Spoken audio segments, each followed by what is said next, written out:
Hello guys, welcome to my একটা blog. তো সেটা মিনি ব্লগ। তোমাদের একটা ঘটনা নিয়ে বলবো। সেটা অনেক ভয়ঙ্কর ঘটনা।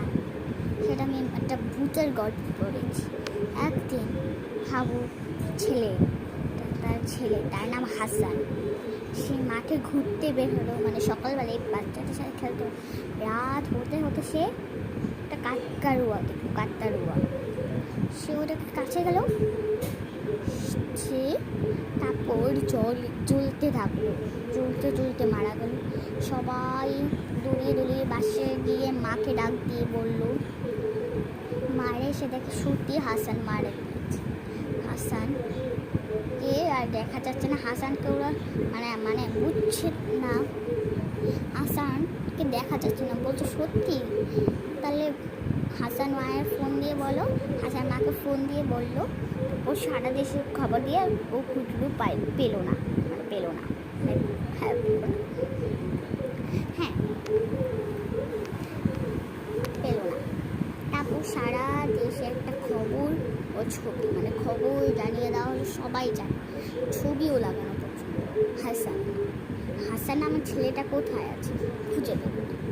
তারপর আমরা গিয়ে দেখি কাকতাড়ুয়াতে লোকটা ভাঙতে গেল। ভাঙার দেখে ওর মধ্যে হাসানের লাশটা পাওয়া গেল। আবার হাসানের শরীরটা আস্তে আস্তে কালো হতে থাকলো, চোখটা লাল হতে গেল, ছায়া হয়ে ধরাই যাচ্ছিল না। তারপর ও আস্তে আস্তে বলল, আমি সবাইকে মেরে ফেলবো। ওকে, ও তারপর দেশের সবগুলাকে মেরে ফেললো। একটা ছুটকি বাচ্চা সবগুলা, ওর আত্মা বের হলো অনেকগুলা। ওর হাত পা একটা চাপড় দিলেই সবগুলো মরে গেছিলো। তারপর হাতগুলো আবার শরীরে লাগিয়ে দিয়ে ওর লিডার ছোটোগুলাকে বের করলো। ও তো লিডার হয়েছে।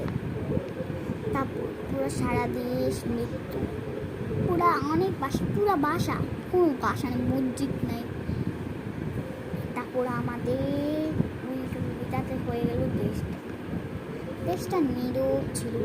তারপর একদিন এক ছেলে আসলো, এসে জিজ্ঞেস করলো, তোমরা কোথা থেকে এসেছো, তোমরা এখানে কি করো? একটা ছেলে আর এখানে একজনই লোক বেঁচেছিল গাইস। হ্যাঁ, একজনই লোক বেঁচেছিল। জিজ্ঞেস করলো, তোমরা এখানে কি করো? বললো, আমরা এখানে কাজ করি, আমাদের দেশ পুরো শেষ, আমরা এই দেশে আর বেঁচে থাকবো। সেটা ছিল হাসানের আত্মা। হাসানের লাশের মধ্যে ও আবার ঢুকে মানুষ হয়ে কথা বলল। তারপর আবার হাসানকে খুঁজে পাওয়া হলো না।